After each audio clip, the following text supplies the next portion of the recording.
السلام عليكم ورحمة الله وبركاته. مدن يالي مروين وحان idinku salaamaya marka hore salaanta islaamka taasoo ugu wanaagsan wax la isku salaamo bacda salaan maanta channelka iftiimiyaha nolosha wuxuu idin soo gudbin doonaa hikmada aad u macaan oo dhiirigelina kuwaas oo ku saabsan walwalka haddaba mudan iyo marwo haddii aad ku cusubtahay channelka iftiimiyaha nolosha ku soo biir subscribe na saar kadibna gambalay furo haddaba ku soo dhawow mudan iyo marwo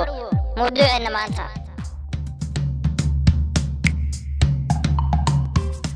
haka walwalin guul daro iyo fashil ku soo gaaray ku farax inaad 10 ka baratay way aragnimana ka heshay ogsoonow in qof kasto guulaysta uu soo maray guul darooyin badan haka walwalin alla ducadaada ku aqbali waayay xaqiiqdii alla ayaa garanaya wixii khayr kugu jiro haka walwalin dharkaad xiran lahayd hadii aad doolaadayso dhar kastood xirato waad ku soo baxaysaa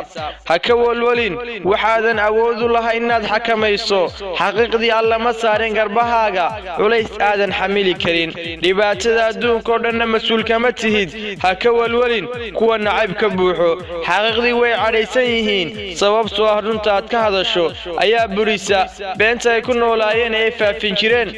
haka walwalin waxa maqanaya mustaqbalka xaqiiqdii alla ayaa garanaya waxa dhici doona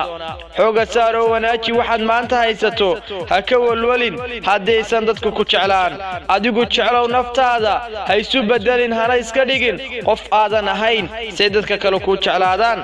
hawalwalin qof kasta khalad uu sameeyaa iska hilmaam wixii la soo dhaafay horena u sii wada noloshaada xasuusnow walwalku ma joojin karo waxuna inay dhacaan xaqiiqdii waxa uu joojiyaa oo kaliya inaad ku raaxaysato wanaagaad haysato